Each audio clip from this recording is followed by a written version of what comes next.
My name is Stephen Akinero. I live in the beautiful Herbert Valley. I'm 53 years of age. I'm the third generation farmer on the farm.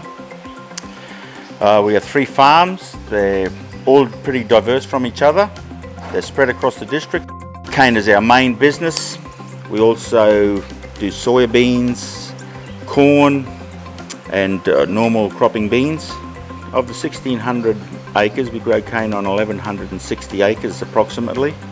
The 3 areas are completely different. The southern area is a porous soil. It's dry, close to mangroves, salt pans, so we have to be very environmentally conscious. We farm in the Forest Home area, which is a wet and prone to waterlogging area. And Abagari is porous soils. The soils are very rich and you could probably grow anything you'd like there, but it's prone to flooding. My young fella Brendan's on the farm. He is a boilermaker by trade, which is invaluable on the farm, especially with experimenting and we want to change things. My wife does the books and paperwork for the farm. Initially we had bare fallows. We didn't like the idea of bare fallows because we were frightened of erosion, especially in hilly country. We tried grassy fallows, but we were having problems controlling the weeds and following return crops. So we decided to plant corn as an alternative crop. We'd had grown corn in the past, 20 years previously, but mainly as bulk suppliers. So we wanted to do a rotational fallows. It also gave us a cover crop over our fallows, and we also made money out of our fallows. Our catalyst trial on our Abagari farm is a 2-year fallow. The trial comprises of 2-year bare fallow, a corn crop, followed by the normal fallow where we replant into cane.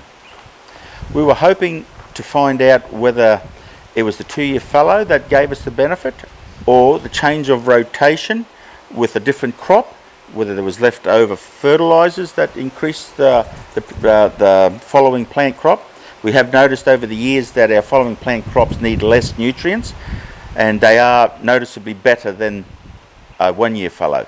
The first year that we proceeded to grow corn, there was a bit of pain because there was 12 months without fallow, but in the times that we actually started, the price of cane was down and our corn crop was more profitable than growing cane.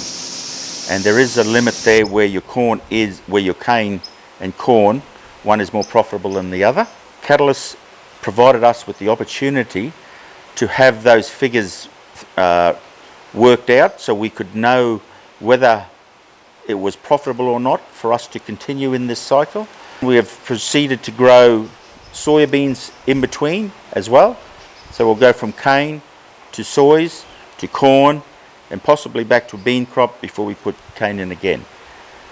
All of it putting more nutrients back in the soil for the following cane crops and hopefully using less organic fertilizers. When we decided what crops we had to grow, we needed to know if we had the machinery already and if we didn't, how much cost that would involve. Lucky between us with the small planter, a small harvester, we had a truck that we could cart all the grain with.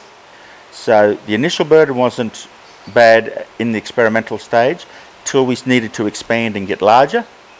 So it was a steady progression. We just didn't run in and buy everything. We sort of built up over the years. In Stephen's trial there were only 2 treatments. The bare fallow treatment, which was bare fallow with a few weeds growing on it for 2 years.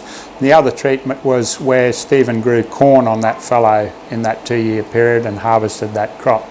So the results we have here are for those 2 treatments. Each of those treatments were replicated 3 times. On the left hand side of the graph you'll see we have the CCS content, very little difference. In the middle we have the tonnes of cane, and to the right we have the tonnes of sugar per hectare. As you can see, there is no statistical difference in those figures, so we're confident in saying that the yield were similar between the 2 treatments. The economic analysis will compare a 2-year corn fallow versus a 2-year bare fallow on Stephen Akinero's Abagari farm. Important factors which are likely to affect the profitability of each system include the respective input costs, and yield and price attributes of corn and sugarcane, and the capital investment requirements. At this stage, the statistical analysis found no significant difference between the plant cane treatments at Stevens trial. To incorporate this into the economic analysis, we have assumed identical yields between both of the treatment. Preliminary results indicate that at current prices, the corn treatment produced a gross margin $217 a hectare higher than the bare fallow treatment. The greatest contributing factor included the income derived from the harvested corn, which actually provided a considerable boost to the fallow area profitability. Including capital outlays and based on market value, the economic analysis indicated a payback period of just over 4 years. Further data will be collected from the trial site and incorporated into future economic analysis, along with a risk analysis on price and yield and capital investment requirements. We believe that under the cropping system that we have now, the runoff is a lot cleaner than a bare fallow.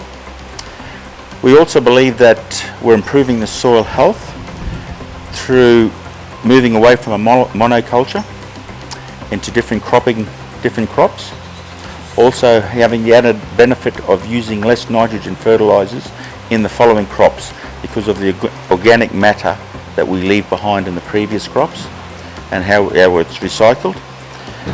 In the end, we hope that the water runoff is better all around for the sake of our streams and rivers. I believe that we're only passing through as farmers, and I don't really own the farm, it's the next generation that owns the farm. And I'd like to pass here and leave it better than when I got here.